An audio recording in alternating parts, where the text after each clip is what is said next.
Excel PU college ಗುರುವಾಯಿನಕೆರೆ, ಕರ್ನಾಟಕದ number 1 PU college. Admissions open now. ರಾಮನಗರದಲ್ಲಿ ಪತಿಯೇ ಪತ್ನಿಯನ್ನ ಕೊಲೆ ಮಾಡಿರುವಂತಹ ಆರೋಪ ಕೇಳಿಬಂದಿದೆ. ಪತಿ ಬಾಬುಗೆ ಎರಡನೇ ಪತ್ನಿಯಾಗಿದ್ದು ಪ್ರತಿಭಾ. ಆಕೆಯ ಕೊಲೆ ನಡೆದು ಹೋಗಿದೆ. ಆಕೆಯ ಸಾವು ಸಂಭವಿಸಿದೆ. 29 ವರ್ಷದ ಪ್ರತಿಭಾಳ ಶವ ಸ್ವಿಮ್ಮಿಂಗ್ ಪೂಲ್ನಲ್ಲಿ ಪತ್ತೆಯಾಗಿದೆ. ಕೋಡಿಹಳ್ಳಿ ಹೋಬಳಿ ಬೆಟ್ಟೇಗೌಡನ ಪಾಳ್ಯದಲ್ಲಿ ನಡೆದಿರುವಂತಹ ಘಟನೆ ಇದು. ಗ್ರಾಮದ ತೋಟದ ಮನೆಯಲ್ಲಿ ಕುಟುಂಬ ವಾಸವಾಗಿತ್ತು. ಪತಿ ಬಾಬು ಮೇಲೆ ಸದ್ಯ ಪ್ರತಿಭಾ ಕುಟುಂಬಸ್ಥರು ಅನುಮಾನವನ್ನ ವ್ಯಕ್ತಪಡಿಸಿದ್ದಾರೆ. ಕೊಲೆ ಮಾಡಿ ಸ್ವಿಮ್ಮಿಂಗ್ ಪೂಲ್ಗೆ ಹಾಕಿದ್ದಾನೆ ಅಂತ ಹೇಳಿ ಆರೋಪವನ್ನ ಮಾಡ್ತಿದ್ದಾರೆ. ಸದ್ಯ ಪೊಲೀಸರು ಕೂಡ ಆರೋಪಿ ಪತಿ ಬಾಬುನನ್ನ ವಶಕ್ಕೆ ಪಡೆದು ವಿಚಾರಣೆ ಮಾಡ್ತಿದ್ದಾರೆ.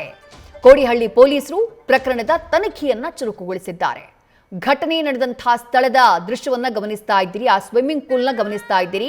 ಸ್ವಿಮ್ಮಿಂಗ್ ಪೂಲ್ನಲ್ಲಿ ಆಕೆಯ ಶವ ಪತ್ತೆಯಾಗಿರೋದು. ಪ್ರತಿಭಾ ಬಾಬುಗೆ ಎರಡನೇ ಪತ್ನಿ. ಆದ್ರೆ ಸಾವಿಗೆ ಕಾರಣ ಏನು?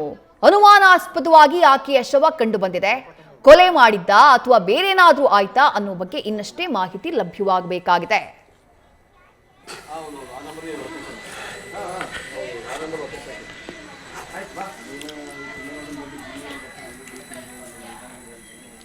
ಡೀಟೇಲ್ಸ್ ನಮ್ಮ ಪ್ರತಿನಿಧಿ ಮೋಹನ್ ನೀಡ್ತಾ ಹೋಗ್ತಾರೆ. ಮೋಹನ್, ಪ್ರಾಥಮಿಕ ಮಾಹಿತಿ ಈ ಪ್ರಕರಣಕ್ಕೆ ಸಂಬಂಧಪಟ್ಟ ಹಾಗೆ ಏನ್ ಲಭ್ಯ ಆಗಿದೆ? ಪೊಲೀಸರು ಏನ್ ಹೇಳ್ತಿದ್ದಾರೆ? ಕುಟುಂಬಸ್ಥರು ಆರೋಪ ಮಾಡ್ತಾ ಇರೋ ಹಾಗೆ ಪತಿಯ ಕೈವಾಡ ಏನಾದ್ರೂ ಇದೆಯಾ ಪ್ರತಿಭಾ ಸಾವಿನಲ್ಲಿ?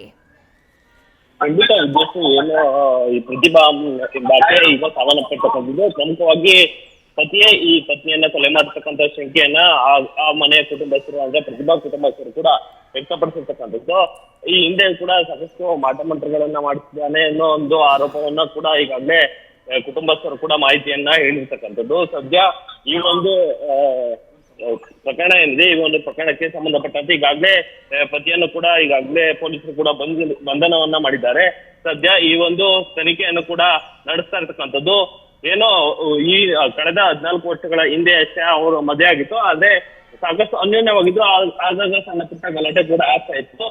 ಈ ಒಂದು ನಿನ್ನೆ ಅಷ್ಟೇ ಯಾವುದೇ ತೊಂದರೆಗಳಿಲ್ಲದೆ ಸಂಸಾರ ಕೂಡ ನಡೀತಾ ಇತ್ತು ಅನ್ನೋ ಒಂದು ಮಾಹಿತಿಯನ್ನು ಹೇಳಿದ್ದಾರೆ. ಹಾಗೆ ರಾತ್ರೋರಾತ್ರಿ ಏಕಾಏಕಿ ತನ್ನ ಪತ್ನಿಯಲ್ಲಿ ಬ್ಲಡ್ ಕಾಣಿಸ್ಕೊಂಡಿದೆ, ಅಂದ್ರೆ ಹಾಗೆಯೇ ಸಾಕಷ್ಟು ಸುಸ್ತಾಗಿದ್ದಾಳೆ ಅನ್ನೋ ಒಂದು ಮಾಹಿತಿಯನ್ನ ಆಕೆ ಕುಟುಂಬಸ್ಥರಿಗೆ ಪತ್ತೆ ಕೂಡ ನೀಡಿರ್ತಕ್ಕಂಥದ್ದು. ಇದಾದ ಬಳಿಕ ಅಲ್ಲಿಂದ ಬಂದು ಆ ಒಂದು ಕುಟುಂಬಸ್ಥರು ನೋಡಿದಂತ ಸಂದರ್ಭದಲ್ಲಿ ಸ್ವಿಮ್ಮಿಂಗ್ ಪೂಲ್ ನಲ್ಲಿ ಪ್ರತಿಭಾ ಶವ ಕೂಡ ಪತ್ತೆಯಾಗಿರ್ತಕ್ಕಂಥದ್ದು. ಹೀಗಾಗಿ ಸಾಕಷ್ಟು ಅನುಮಾನವನ್ನ ವ್ಯಕ್ತಪಡಿಸಿ ಆತನ ಅದೇ ಪ್ರತಿಭಾ ಏನಿದೆ ಆತನ ಪತ್ನಿಯ ಮೇಲೆ ಸಾಕಷ್ಟು ಅನುಮಾನವನ್ನ ವ್ಯಕ್ತಪಡಿಸಿ ದೂರನ್ನ ದಾಖಲಿರ್ತಕ್ಕಂಥದ್ದು. ಹೀಗಾಗಿ ಪೊಲೀಸರು ಕೂಡ ಆತನನ್ನ ಬಂಧಿಸಿ ವಿಚಾರಣೆಯನ್ನು ಕೂಡ ಕೈಗೊಂಡಿರ್ತಕ್ಕಂಥದ್ದು. ಉದ್ದೇಶ.